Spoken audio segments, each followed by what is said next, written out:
आज जम्मू कश्मीर के एलजी ने आज टंगडार सरहदी कस्बा कुपवाड़ा का दौरा किया और टंगडार में उन्होंने उन विक्टिम्स के साथ बात की जो शेलिंग के दौरान जो पाकिस्तान से की गई शेलिंग थी उस वजह से उनके मकानों को नुकसान हुआ और उसके बाद उन्हें कैंपों में रहना पड़ा। हालांकि आज एलजी मनोज सिन्हा ने उन लोगों के साथ बात की जहाँ जो टंगडार का मेन मार्केट है जहाँ पे ज़्यादा नुकसान हुआ वहाँ पे लोगों के साथ बात की और इसके साथ साथ उन्होंने जो इंडियन आर्मी है उन फौज के जवानों का भी हौसला बढ़ाया आज। और उसके साथ साथ स्क्रीन पे आप देख सकते हैं किस तरह से एलजी मनोज सिन्हा उन्हें मिठाई खिलाते हुए नज़र आ रहे हैं और इनके साथ साथ उन्होंने प्रेस ब्रीफिंग भी की। उन्होंने मीडिया से बातचीत करते हुए भी बताया कि आने वाले वक्त में हम सेंटर से बातचीत करके इनके लिए बैंकर्स का इंतज़ाम कर देंगे। और साथ ही साथ आपको बता दें कि हालिया दिनों में सरकार के जम्मू कश्मीर यूटी सरकार के जो सीएम है उसने भी इन इलाकों का दौरा किया। लेकिन इधर एलजी साहब ने पिछले दिनों में उड़ी सेक्टर का दौरा किया, बारामूला के उड़ी का दौरा किया, उड़ी के बाद अब कुपवाड़ा का दौरा किया। हालांकि एलजी साहब उन सब जगहों पे जाते हैं जहां पे लोगों के साथ आपको बता दें कि पाकिस्तान से की गई शेलिंग की वजह से जो आज विक्टिम हैं लोग उनके साथ मुलाकात करते हैं, एक हौसला देते हैं और इससे पता चलता है कि एलजी इंतज़ामिया कितनी मुतहरिक है और एलजी इंतज़ामिया किस तरह से लोगों के साथ है। हालांकि एलजी साहब का खुद आना इन बालाई इलाकों में फिर वहां लोगों के साथ बातचीत हुई और इसके साथ साथ जवानों का भी हौसला अफजाई की गई।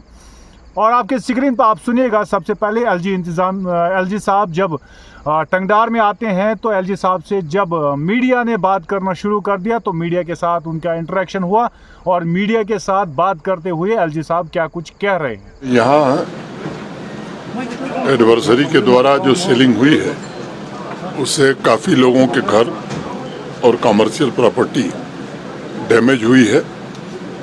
आज प्रशासन के अपने सीनियर ऑफिसर के साथ मैंने उसको विजिट भी किया है, देखा है अपनी आंखों से, यहाँ के लोगों से इंटरेक्शन करके उनकी समस्याओं को समझने की कोशिश की है। एक तो प्रशासन के अपने साथियों का मैं बहुत आभारी हूँ जिन्होंने बहुत कठिन परिस्थिति में भी सदैव मौके पर डटे रहे और आवाम को कोई कठिनाई न हो इसका उन्होंने भरपूर प्रयास किया। प्रशासन ने आकलन कर लिया है और उस आकलन के आधार पर जो अविलंब सहायता दी जा सकती थी वो दे दी गई है।